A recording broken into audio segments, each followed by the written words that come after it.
Good morning. It's Dana Keel. I'm going to click. There's a see more button.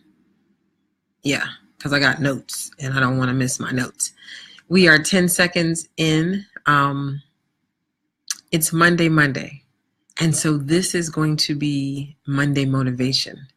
So we are working with day. I put the 2 up ahead of time. Let me invite one more person. And I know he's out there in the world doing things. Oh, 2 more people, 3 more people. I want to invite Gray Mayfield because he is a beloved. Here we go. Done with that. Gray Mayfield is my beloved homeboy. So we're almost at a minute in. There are absolutely no eyes. And look at that. There's one eye. Good morning, Kevin Christian. Good morning, Kevin Christian. Good morning, Tony. Good morning, Felicia Hill. Thank you, Felicia Hill. I'm always combing my mind for the people who bless me so by, trying to be bothered. With this thumbs up, Tony. Thank you. So it is thumbs up, Felicia Hill. So it is day 2 of understanding. And we went in really late last night. And in fact, so late that I didn't really have any business coming on here that late. But day 1 wasn't going to pass, Kevin Christian, without us beginning our walk. So one of the things that I explained last night, and we're going to actually just treat it like a do-over. We're going to just act like we did it, but we didn't do it. So understanding is our ability to know that God, divine mind, universal oneness principle, stands under everything. And this is God as principle. This is something I haven't talked about. Hey there, Barbara McCauley. I haven't talked much about when I always talk about the names for God and the way that we call on God. I don't often use the term principle because my personal thing. Hey there, Myra Solomon.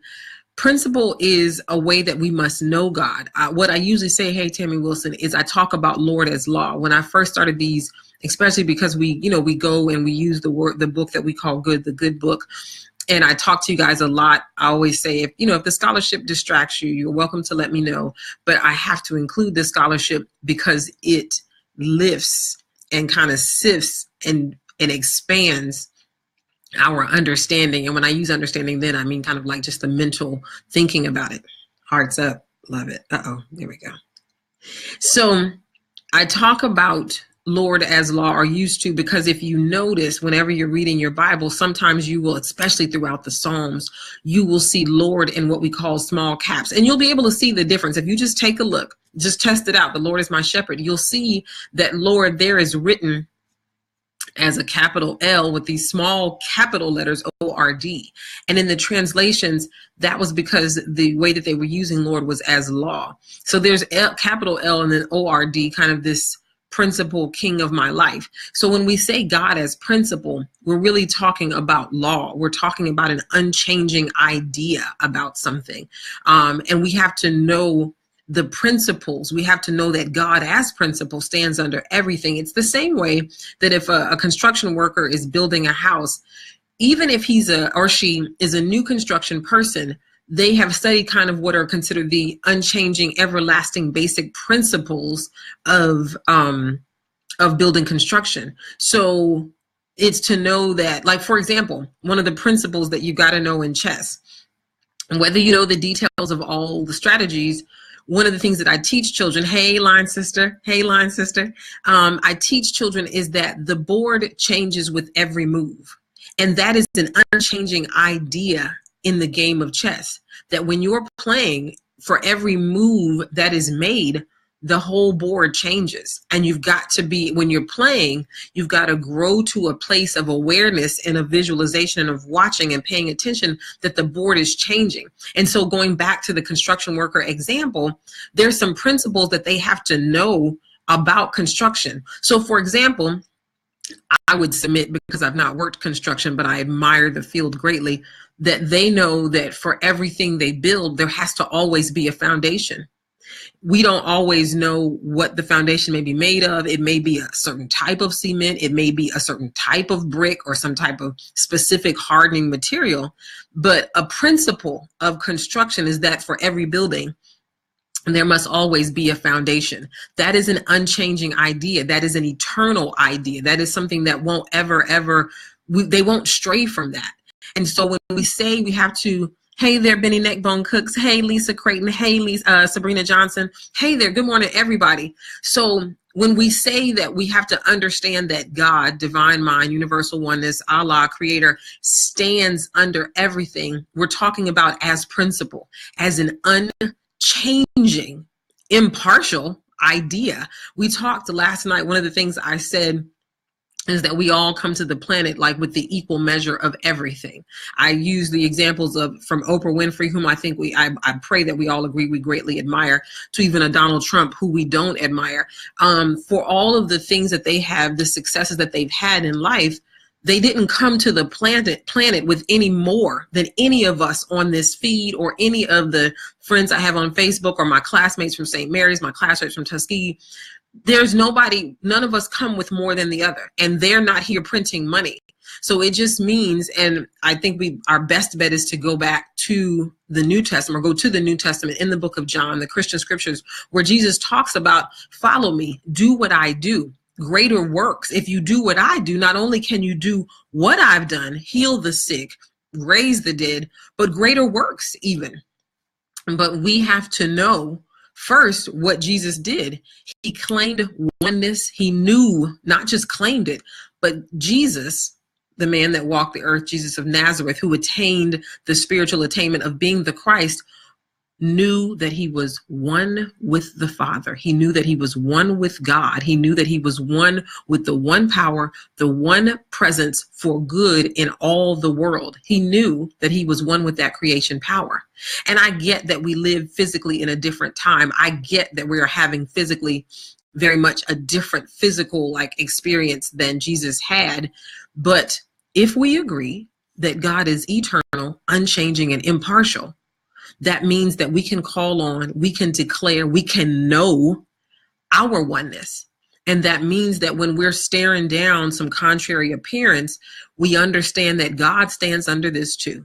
And we understand that we are to activate divine understanding.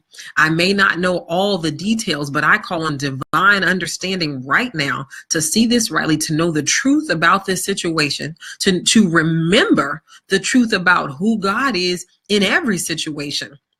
One of the things on my walk that I've learned, and I agree that it's true, the number one reason that any of us suffer is because we forget. We forget who we are. We forget whose we are. We forget what it says in John, that greater is whether you say God, divine mind, Allah, greater is that power. Greater is that one within me. We are spirit first, spirit, soul, then body. Greater is that power within me than anything in the world. And I've got to remember it too. People have seen me in some testing moments. And you guys, I talked a few weeks ago, when I say testing, they're tests for me. I've said this and I just want to share it again. I do not believe that God tests. God knows everything about us. It says in Psalm 139, for I have probed you and I know you. I know when you sit, I know when you stand, you are fearfully and wonderfully made. So it's very clear that God, our creator, Allah, divine mind, in my humble opinion, doesn't have to test. But do we receive opportunities for a greater unfoldment in the truth of who we are as divine souls wrapped in human flesh? Yeah, we do. In that relationship, in our health, in our money, in our living space, there's always opportunity. There's always opportunity. And so our divine understanding allows us to move out on faith. Our divine understanding simply says that it's a starting place. It is the principal starting place. Proverbs 4:7 teaches wisdom is the principal thing, and to get wisdom. But in all thy getting, get what? Get an understanding. Simply to know that God stands under everything. Let me say that again. God is here. God is here. There's never a time, Deuteronomy talking to Joshua, getting the people out of the wilderness into the promised land, never leaves, never forsakes. So we've got to know when we're facing down anything, weather, not climate. The climate is consistent. It remains the same. Weather is an occurrence. Weather is circumstances and conditions. It's events. We know the character of a desert. And even if it rains for 20 days in a desert, we still believe and trust that a desert is the desert. And so it is with God. Whatever rains down, we are to know the truth about the one power and the one presence for good on this planet by any name. There's a lot of talk over here. Hey there, Myra Solomon. She says, God stands under everything. Good morning, Stormbone. And I mean, I really, that's the thing. Oh my gosh, it's like 10 minutes and 46 seconds. And I forgot to pray us in. I got excited. So let me dial back. You guys know the reason that I come on here every day is because I wrote a book for which I'm very proud. And the book is called The Franklin Prayers. And the book calls on an increase in our awareness. So the book says, or the prayers say, increase in me that, and we're going to, in 20 seconds, I promise we're going to pray about understanding. But it is to know, and I always use the Wiz or the Wizard of Oz or just the facts. The fact is, the truth of the matter, the eternal truth of the matter is that in reading the book that we call good, or whether and I started reading the Tao Te Ching, and I don't have it nearby, but I also studied the Course in Miracles. In fact, where is my course? It's down there on the floor. I studied the Course in Miracles. The Course in Miracles teaches things like love created me like itself. The Bible teaches the same thing, or the Course is teaching the same thing as the Bible, however you want to say it. Genesis 1:26 and 1:27, we shall make man what? In our image likeness. Male and female, we shall make them, giving them dominion over the fish of the sea. That is metaphor for divine ideas. Birds of the air, that is metaphor for high ideas. Cattle on the earth, that means the things that we form with our hands. So you guys know that divine ideas, wisdom, beauty, love, understanding, power, life, those are the foundational ideas of the planet. Those are the things that God has created. We, however, plant flowers. So that is a representation of beauty. We, however, go out and get degrees and get certifications, and we go to college and we get Toastmaster designations, and we get, like I said, certifications on our job, and we get high school diplomas, and we talk to our children about their grades. So those are the tangible forms. That's what we bring. That's what we make manifest of wisdom. Faith is a divine idea. The woman with the issue of blood, 12 years, but her faith did what? It manifested into her healing. And even Jesus told her after she touched the hem, go in peace, daughter. It is your faith that has healed you. The power of God is in us as faith, as love, as understanding, all these divine ideas. We are here to go from spirit and then to make manifest. Matthew 6, I had been saying 6:33. But I honestly believe it's Matthew 6:23. It says, seek ye first the kingdom of heaven. First, to know that the kingdom of heaven, to understand that the kingdom of heaven is within you, within all of us. It is an invisible realm of divine ideas, those same ones we keep talking about: wisdom, beauty, love, power, life, understanding. So within us, Wizard of Oz, is everything we need. I love heart. I wish I knew, like, it's popping so fast. There we go. Heart. It is to know that everything is within us, but it is in the invisible form. And then it is our thinking. Johnny Coleman, the great Johnny Coleman, founder of Christ Universal Temple in Chicago, founder of the Universal Foundations for Better Living, the UFBL, under which I study, she says, and even for those who are like, I don't know who that is, if you know who Ian Van Zandt is, and if you have the book Acts of Faith, it's in there. Thoughts become things. And I talked about it the last 2 weeks. Our thoughts become things. So what we think about wisdom is how it's going to press out. What we think about beauty is how it's going to press out. What we think about understanding and believing that God is under everything, that's how it's going to press out. So we are always pressing out from this divine, this realm of divine ideas within us. The question is, How and what are we thinking? That is our filter, our cookie cutter for how it will show up in our experience. And so it is vital. It is tantamount. I have to come up with some more SAT words, that we know that when we're experiencing anything, that God is here. God is standing under this. And no matter how horrible the shenanigans may be. And here, we all take responsibility for our own healing and our own understanding. And I don't say that, like outside forces sometimes don't have to be called. Of course they do when we're experiencing some things. But if you stay in, what I'm saying is stay in your God mind, so that a fresh set of ideas, people say a fresh anointing. That's what they say in church. That's what I grew up on. I grew up missionary Baptist, so they say a fresh anointing. So that fresh information can fall on you, can come in.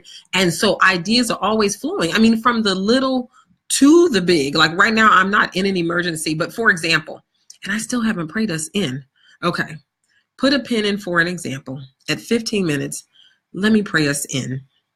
And we also know that everything is blessed, but I just love to pray. I believe that it is a devotion. Becoming still. Let us become still. Increase in us that divine understanding that discovers our truest interest. Strengthen in us the resolution to perform what that divine understanding dictates. I will let that be, and so it is. Taking another breath. And I got notes over here. But for example, when I sat down, so Monday is street cleaning on my street. And we kind of have issues, I'll just be transparent, like with our driveway, because it's a 4-unit that I live in. But on Monday, I'm not trying to get a ticket. None of my neighbors are trying to get a ticket. So we get in the driveway. But obviously, if you're behind somebody, then you've got to be prepared for when they get ready to leave, because the street cleaning is over now at 10. But when I sat down, I was parked behind my neighbor. And I just kept thinking, I don't want to sit down and start recording. And then, he knocks on the door, and then I got to, come up with some creative way to explain to everybody that I'm going to get up, and then I'm going to come, like all that's going to be too much. And so I sat, and as I kind of finished trying to get, all this together this morning, I thought, okay, well, what can we do? So I simply said, okay, hey there, Kimberly Martin McKinney. I simply said, okay, becoming still. So even though I know that because you can only park on one side, that side is full, but I had to trust that if God is here. And here's the thing, it's not always necessarily this detailed process. This is what we're trying to do, is shift into an orientation. We are trying to, there's my favorite word, abide. We are trying to abide in a place that we actively know that God stands under everything, so that nothing disturbs us. And we are always, the solutions we're seeking not only are they seeking us, but that they can actually get through. Understand that. We talk a little bit about that. Nonetheless, to finish up that story, I said, we'll go out, and there's got to be a parking space not too far so that you can get on the right side of the street and be safe, so that when your neighbor gets ready to leave, you're not in that crazy situation. I mean, and here's the thing. I know it sounds simple. And yeah, I did. I found the parking space. I went and did it so that I don't have to break the tape while I'm talking to you. I know that someone's going, okay, but that sounds simple. It's just a parking space. But I mean, a lot of it is simple. It isn't always easy, because simple doesn't mean easy. That happened to have an easy fix, but it is simple. And that is to know that God is here, that my solution is here, that the answer I need is here, that the finances that I don't see, it's still here, whether I see it or not, that the perfect health I'm desiring, even through the dialysis, even through the cancer, even through any of these appearances that have come from wherever they've come from, and come into us as this experience, that it is to just FROG, fully rely on God, to keep our attention on God. But it requires the divine understanding that God is under everything.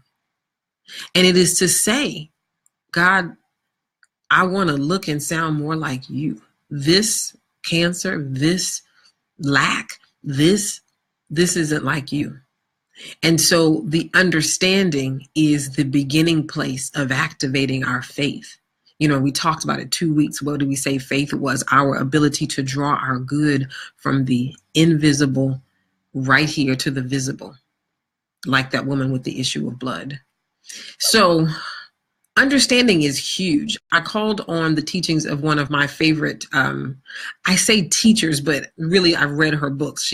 We're not alive in the same time. Her name is Myrtle Fillmore. She says, no permanent healing comes without instruction. If I walk to a doorway and the house is dark, I've seen someone turn on a light switch. And I've turned on enough because I learned how to do it. I saw it done. It wasn't like this thing where you say, okay, Dana, and here, step 1 is how you turn on a light switch. And step 1, touch the switch. Step 2, flip the switch.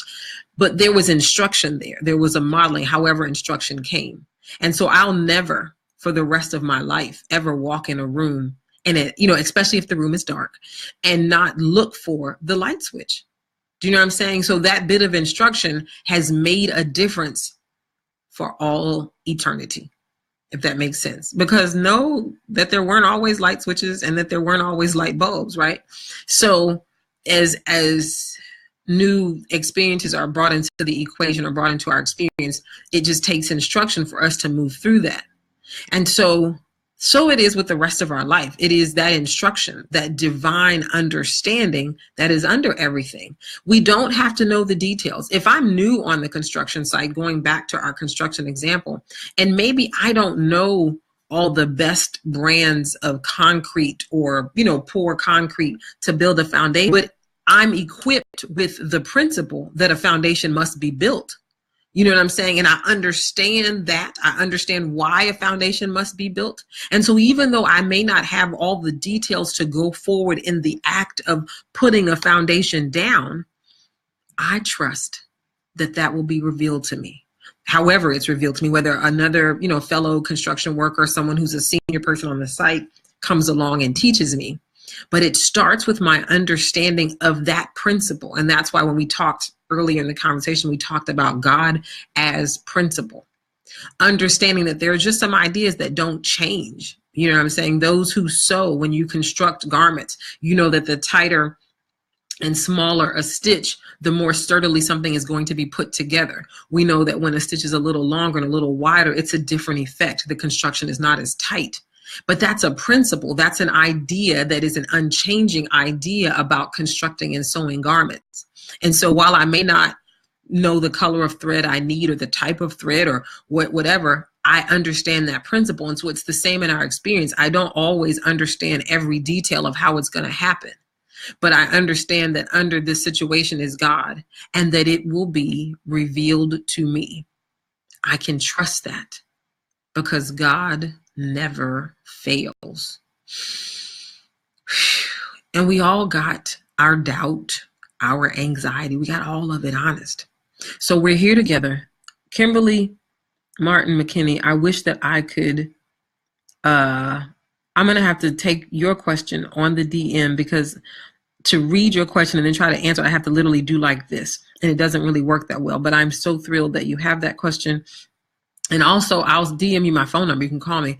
But that said, I love you so much, classmate, old roommate. But it's just to know that God stands under everything as principle and to never doubt that and to never doubt that our answers are here, no matter what it looks like. It is to, thank you, Kimberly. Thank you. She said, okay, that's fine. It is to know that our answers are here. The solutions are here, that whatever we're seeking is seeking us. And I don't know if this helps. Let me just say this. I said it a little earlier, Kimberly, that whatever solution, as long as it is for the good of not just ourselves, but everyone involved in any situation. And if we're seeking that solution, know that that solution is in fact seeking us. And if it is not forming in our experience, that means that somewhere in our thinking, there's a block, there is a doubt, there's an anxiety, there's a worry, there's something in the form of a block, there's something in the form of resistance. And the thing that I feel like often, and this is just kind of a personal commentary piece, and I'll just say this, traditionally, we are taught things like the heart is wicked. Okay, so so that you know, heart is translated from a word that actually means subconscious. References to heart, knowing that the Hebrew scriptures were first written in Hebrew and that the Christian scriptures were first written in Greek. The heart is a reference to the subconscious. And in my humble opinion, people don't really start talking about subconscious until you start having like psychological conversations, when you start having even philosophical conversations. But all behavior, all choices are what we say compulsive. So whether it's in our conscious mind, the place where we analyze, reason, and think, or whether it's coming from the subconscious, everything we do was first preceded by a thought, by a consciousness, by a belief. The tough part is that a lot of times there's a lot of stuff down there in that subconscious that we all got honest. But if for whatever reason they haven't been dissolved, they may be at work and we're not aware that a certain belief is at work. Bruce Doyle, a book I've talked about, How to Think Your Way to the Life You Want, talks about whatever is showing up in our experience is an indication of how we think and how we see things. And so when we start talking about, I'm referencing Kim's question and it may help other people because I couldn't catch the whole question. When we start talking about what God wants for us and how do we know, or like if we don't get it, was it not what God wanted for us? If it is for our good, if it is for the good of all, if it is, got anything to do with love, then it's what God wants for us. Jeremiah 29:11 is always my general broad reference. It says in there, for I know the plans that I have for you, plans to prosper you, to give you a hope, to give you a future, to pull you out of everywhere that you feel like you've been banished and to let you back in. That's a very broad idea, I know, because all of us, when we ask these questions, we're usually talking about something specific. But if we can at least start to work with God is under this, is under this, he stands under, she, he, God, spirit. And then to know that God's only hope and thoughts for me are good, then if that is not showing up in my experience, then what are the blocks?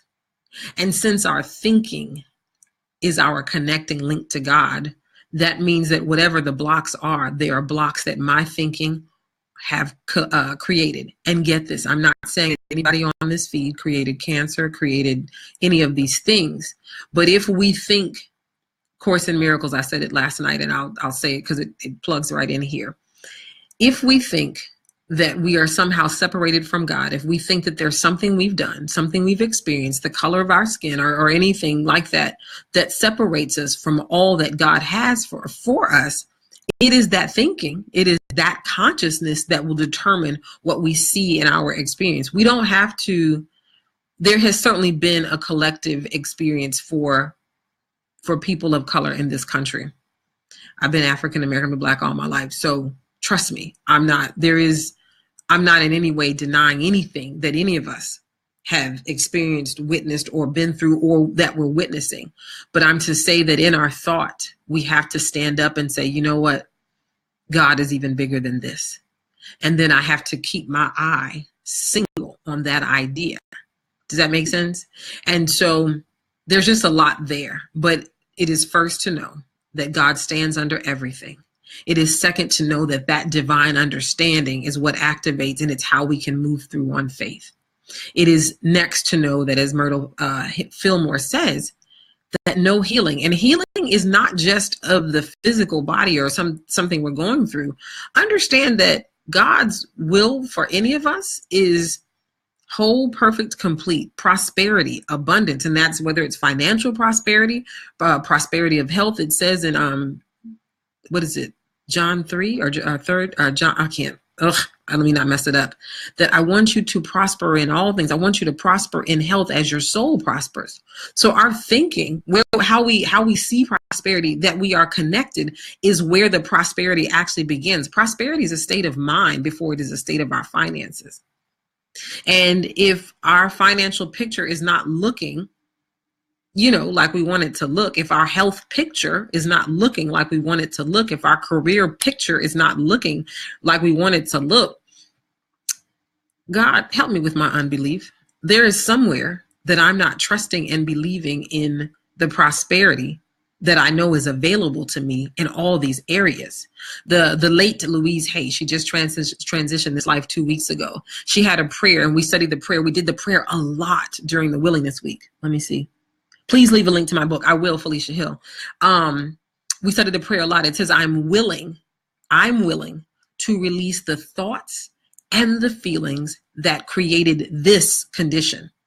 And I have to remember to pray that prayer because again, Kimberly, we will talk, but to everybody, the thoughts and the feelings are not just those that we are aware of. And this is where I go back to that conversation where to me, they don't talk enough about this. There's all that stuff cooking in the subconscious that we've never really even investigated. We've gone about our lives, decided what our normal is based on what we've always done.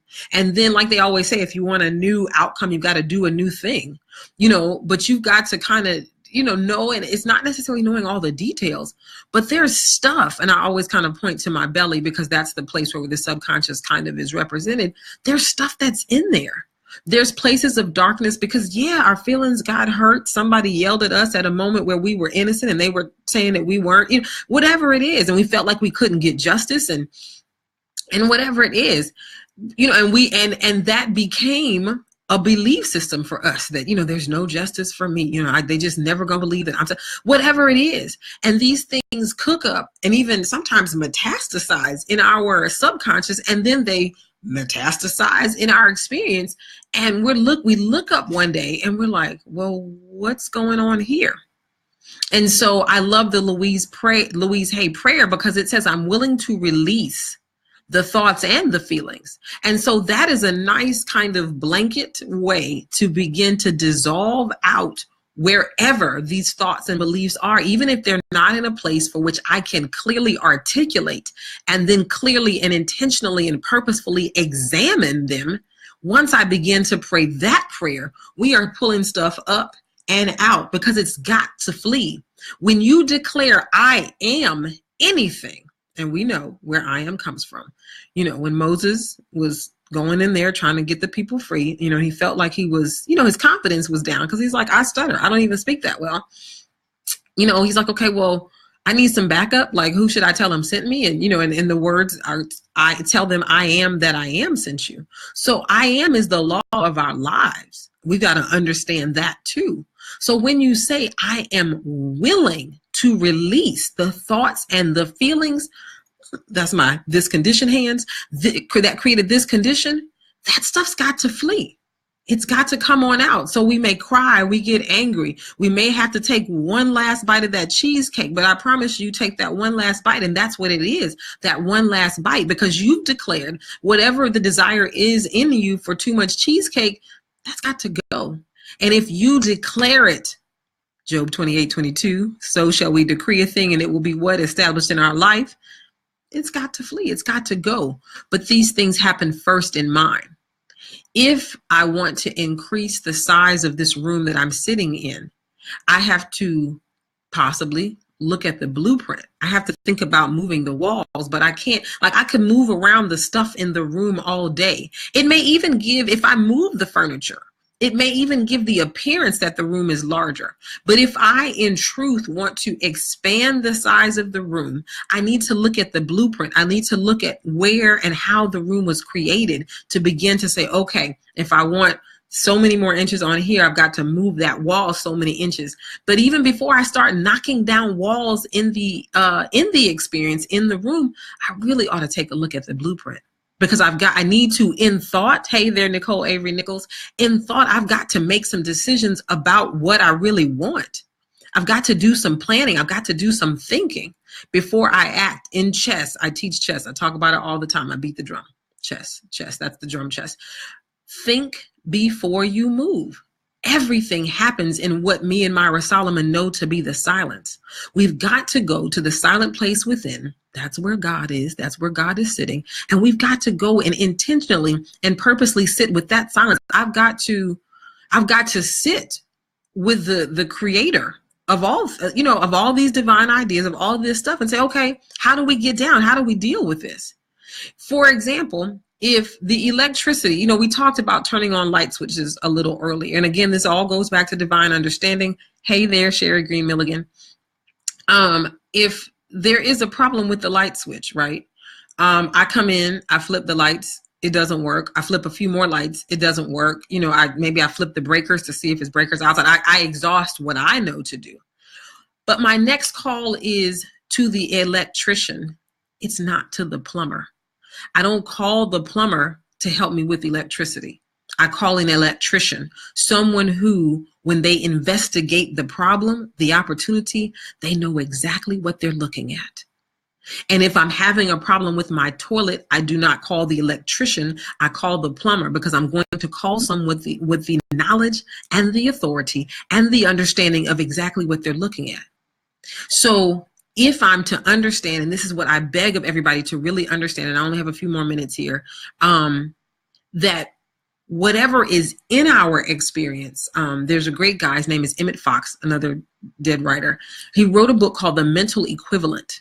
It is to know that some type of mental equivalent has been formed for whatever I'm seeing in my experience. And that's the things that are thumbs up, and that's the things that are thumbs down. So it is to know that if I'm looking to change something that I see in my experience, I have to go back to the blueprint. I have to go back to the thinking that created it.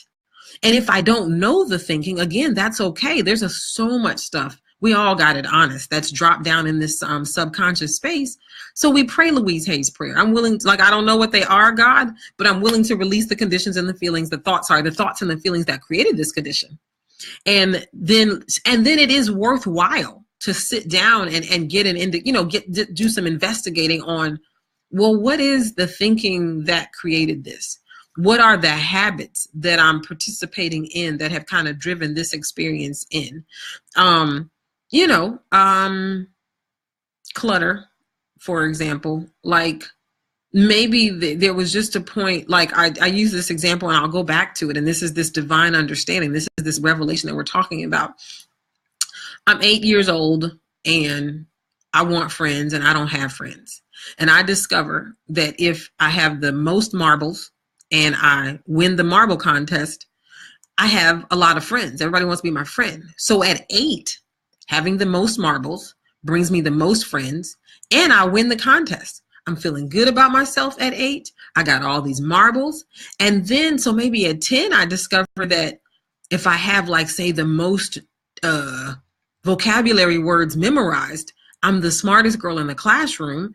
And then I have friends, and like now I'm a winner, and and all these things are happening. Now, somehow this idea of the more I have, the better I can be got in.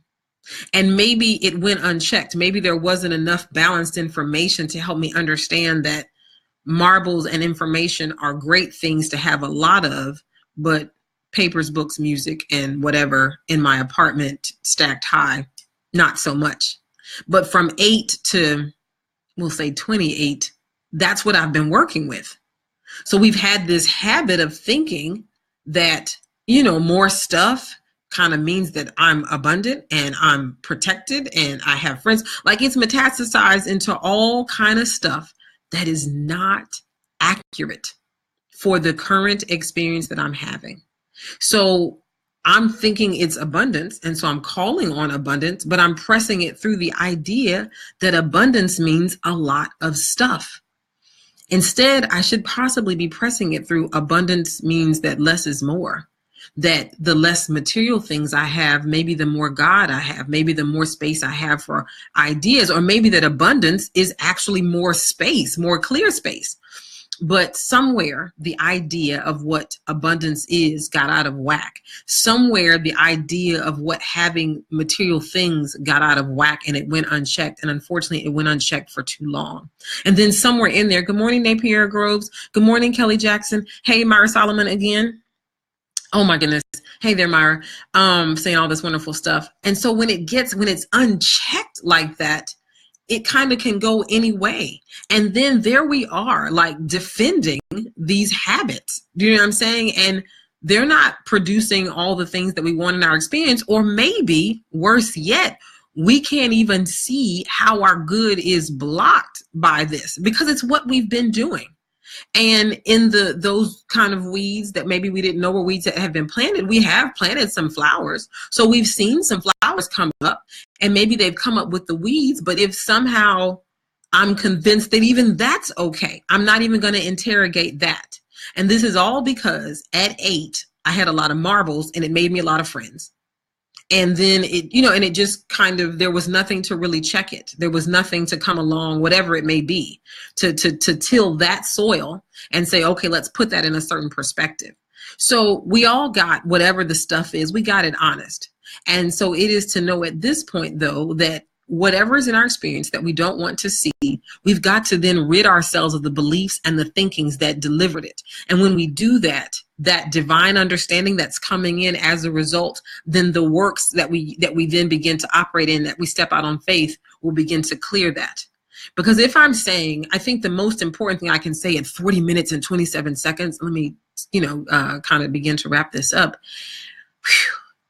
is that these conditions, sickness, clutter, poverty, lack, are not conditions created by God. They are therefore not eternal. They are therefore not permanent. And so my divine understanding that God stands under all of this activates the faith in me to know this too can be cured. This is not permanent. And that no matter how long, and I feel it kind of rising up in me, that I've been dealing with my own shenanigans, getting in my own way, whoever that speaks to, that I can stop. Any of us at any time can change. It does take practice. I agree that God is as instant as we are, and I don't like the word, but however, anything that any of us have been doing for a long time has become a habit. And if it's a habit, that means that we've made it a practice to do that. That means that anything that we're turning around to do something different, be us transformed by the renewing of our mind, so that we may prove that which is worthy, that which is right. But even in that transformation, the next step is to practice. It is to practice. Like one of the practices that I have, and in fact, I have to go activate it today, is that, and I've said this one before, and it may sound like a small thing. I love how, like, I have one of those tall kitchen trash cans that has like these special bags that go in it. But it turns out that for somebody like me, taking out a small bag of trash every day is a better habit to build for me, because it's just a habit of consistency. So what I have found is that having the paper bags from the grocery store with the handles, that's just enough trash. And when that fills up, I take it out. And so that's not a practice I had been in. And there's nothing wrong with the practice of taking the big bag out once a week. But for whatever reason, I haven't met it. I haven't dissolved the resistance for that. But what I have found is that taking out a little bag every other day is how I get delivered through that thing. Everybody's curriculum is individualized. Please know that. Whatever's working for Myra or for Sherry Green Milligan or for anybody on here, whatever any of us are working with, it's individualized. And so we can't paste plant our experience or what works for us on somebody else. The last thing I'll say at 43 minutes, this is just a shout out. I don't even, we'll go into it another day, and it just came up for me. So we definitely will go into it. Fear is not everybody's teacher. Like the threat that this bad thing, fear is not everybody's teacher. And in fact, it's my humble opinion that it should be no one's teacher. Like when you learn under like the threat of whatever, and it's not to say that we don't have some urgent things to teach. And when you're trying to keep children from crossing the street without looking both ways, that there aren't some things you have to do. But fear really isn't the greatest teacher.